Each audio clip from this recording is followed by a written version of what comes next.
नमस्कार। कैसे हैं आप सब? मैं आपका अपना बाजवा सर स्वागत करता हूं अपने YouTube चैनल पर। आज मैं आपको बताऊंगा कि हमें हिम्मत से क्यों काम लेना चाहिए। मुसीबत के समय हिम्मत से काम लिया जाए तो कभी भी हार का मुंह नहीं देखना पड़ता। हिम्मत, हौसला और दिलेरी ऐसे महान गुण हैं जिसके होते हुए हार कहीं नजर नहीं आती। बस जीत जीत जीत और जीत। हमारे इतिहास में ऐसे अनेक शूरवीर हुए हैं जिन्होंने संकट के समय हिम्मत से काम लिया और जीत हासिल की। हमारे महान ग्रंथ रामायण और महाभारत ऐसे उदाहरणों से भरे पड़े हैं। रामायण में रावण जैसे पराक्रमी योद्धा और विशाल सेना वाले शासक को श्री राम की वानर सेना ने साहस के बल पर ही पराजित किया था। महाभारत के युद्ध में कौरव संख्या में 100 थे और पांडव केवल 5 थे। फिर भी पांडव विजयी क्यों हुए? क्योंकि पांडव में अद्भुत साहस था, संकटों से जूझने की शक्ति थी और उन्होंने जिंदगी में मुसीबतें झेली थी। इतिहास गवाह है कि 16 वर्ष के बालक अभिमन्यु ने साहस के बल पर कौरवों की विशाल सेना को चीरते हुए अकेले ही चक्रव्यूह का भेदन किया था और कौरव सेनापतियों के छक्के छुड़ा दिए। इस अमर सेनानी ने घायल होने पर भी साहस न छोड़ा। अकेला ही रथ का पहिया हाथ में लेकर शत्रुओं से लोहा लेता रहा और अंत में वीर गति को प्राप्त हुआ।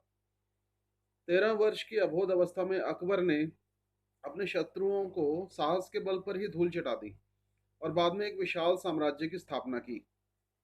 पंजाब के वीर महाराजा रणजीत सिंह न केवल महान योद्धा थे, बल्कि उन्होंने जीवन में अनेक संकटों का साहस के बल पर ही सामना किया था। अटक की घटना उनके अद्भुत साहस और वीरता की याद दिलाती है। अपनी सेना पठानों की सेना से बहुत कम थी। लड़ रही सेना ने आपसे और सेना की मांग की। रणजीत सिंह स्वयं ही सेना लेकर चल दिए।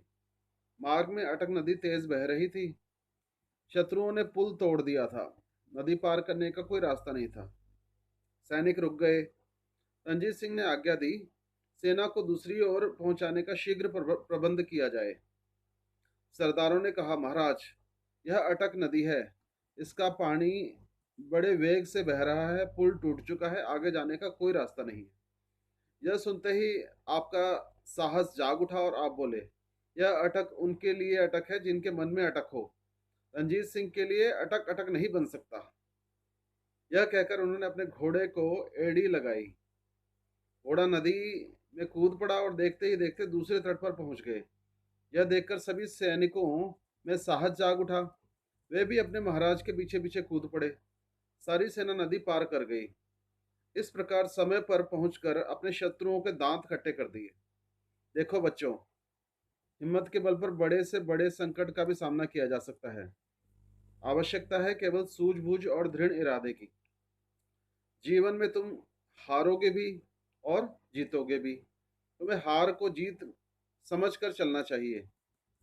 फूलों में तो कांटे भी होते हैं। चींटी कितनी छोटा सा जीव है, उसकी हिम्मत देखिए। वह अपने भार से 10 गुना भार उठा लेती है। आप यह मत सोचिए कि लोग आपके बारे में क्या सोच रहे हैं। बस आप तो चलते जाइए, चलते जाइए। चलने में ही जीत निहित होती है। रुक जाना तो मौत की निशानी है। अपना उद्देश्य अभी से निश्चय कर लो और आगे ही आगे बढ़ते जाओ। आप में से ही किसी को शिवाजी बनना है, किसी को झांसी की रानी तथा किसी को कल्पना चावला बनना है। बच्चों, जो बच्चे साहस से भरा कार्य करते हैं, भारत सरकार उन्हें वीरता पुरस्कार से सम्मानित भी करती है। तो आपको हिम्मत के बारे में जानकर कैसा लगा? अगर आपको ये अच्छा लगा तो आप इस चैनल को सब्सक्राइब करें, इस वीडियो को लाइक करें और शेयर भी ज़रूर करें। धन्यवाद।